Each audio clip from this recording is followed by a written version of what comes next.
Have you ever found your mind caught in a loop? It plays the same worry over and over, like a song stuck on repeat. This is the feeling of overthinking. It's when our thoughts, instead of helping us, start to create a storm inside our heads. We might worry about something we said yesterday, or a presentation we have next week. We might create stories about what could go wrong, imagining every possible negative outcome until our hearts beat a little faster and our palms feel a little sweaty. This mental chatter is a common human experience. It often comes from a good place. Our brain is trying to protect us. It's trying to solve problems and keep us safe from future pain or embarrassment. But sometimes, this protective mechanism goes into overdrive. It magnifies small concerns into giant fears. A simple thought like, "I hope my boss liked my report," can spiral into, "What if they hated it? What if I lose my job?" The key to finding calm is to realize that you are not your thoughts. You are the observer of your thoughts. Imagine your mind is like a clear blue sky. The thoughts, the worries, the fears, the doubts are just clouds passing by. Sometimes the sky is full of dark, heavy storm clouds, and it feels like the storm will last forever. But even on the cloudiest day, the blue sky is still there, just behind them. The first step in calming an overthinking mind is surprisingly simple. Just acknowledge the thought. When a worry appears, our first instinct is often to push it away. We tell ourselves, "Don't think about that," or "I shouldn't be worrying so much." But what happens when you try not to think about a pink elephant? You immediately see a pink elephant in your mind. So instead of fighting, try a different approach. Simply notice the thought without judgment. Imagine you are sitting by a river, and your thoughts are leaves floating on the water. When a worried thought floats by, you don't have to jump into the river to grab it or try to sink it. You can just sit on the bank and watch it go. You can say to yourself, there is the thought that I am worried about the meeting tomorrow. By naming it, you create a little bit of space between you and the thought. This act of mindfulness is like turning on a soft light in a dark room. It doesn't eliminate the shadows, but it allows you to see what is there more clearly, making it far less frightening. Once you have acknowledged the thought, the next step is to anchor yourself in the present moment. Our breath is the most powerful and immediate tool we have to do this. When we are anxious, our breathing often becomes shallow and quick, sending signals to our brain that we are in danger. By consciously changing our breath, we can send a new signal, a signal of calm and safety. A simple and effective technique is called box breathing.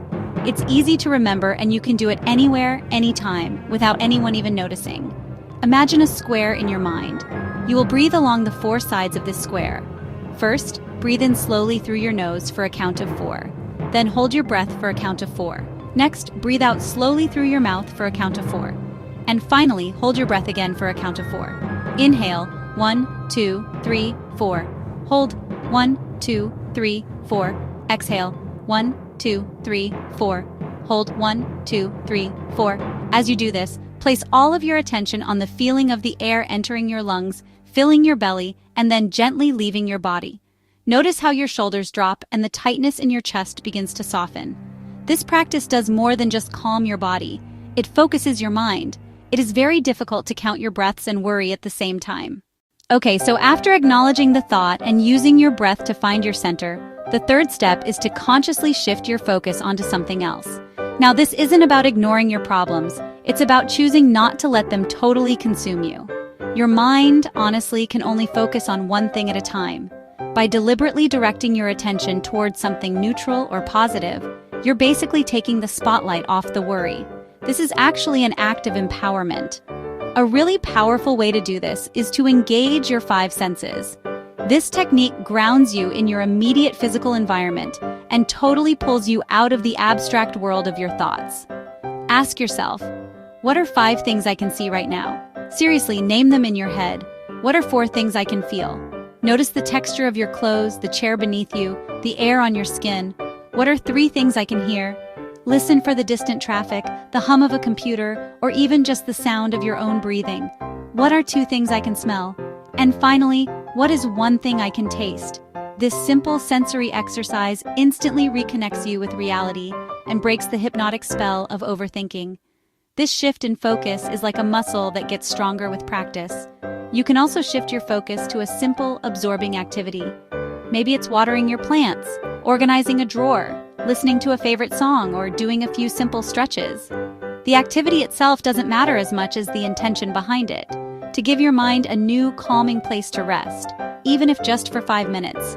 This small break can be enough to reset your perspective and quiet the storm. So remember, the goal here is not to eliminate all negative thoughts forever. That would be impossible, honestly. The goal is to change your relationship with them. It's to know that you have the tools and the strength to navigate them without letting them control you. These steps, acknowledging the thought, breathing into the present, and shifting your focus, are your tools. They're simple, practical, and available to you in any moment.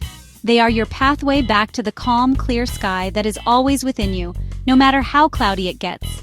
You are more powerful than your anxious thoughts. Think of this as a journey of self-compassion. There will be days when it feels easy to calm your mind, and there will be days when the storm feels overwhelming. On those difficult days, be especially kind to yourself. Do not judge yourself for worrying. Instead, celebrate the fact that you are aware of it and that you are trying. Every time you practice one of these steps, even for just a minute, you are strengthening your mind and rewiring your brain for peace. You are building a new habit, and building new habits takes time and patience. You hold the key to your own inner peace. It's not something you need to find outside of yourself. It's something you can cultivate from within. With each conscious breath, with each mindful observation, with each gentle shift of focus, you are reclaiming your power. You are learning to be the calm center of your own world, capable of weathering any storm that comes your way. This is not a quick fix, but a lifelong practice that will bring more clarity, presence, and joy into your life. You are capable of this. You have everything you need already inside you. So the next time you feel your mind begin to spin, take a gentle pause. Acknowledge the thought without judgment. Take a few deep, intentional breaths. Shift your focus to the world around you. Remind yourself that you are the sky, not the clouds. This is your power. This is your path to calm. You can do this. You are already on your way. Your peace is worth protecting, and you have the strength to protect it, one moment at a time.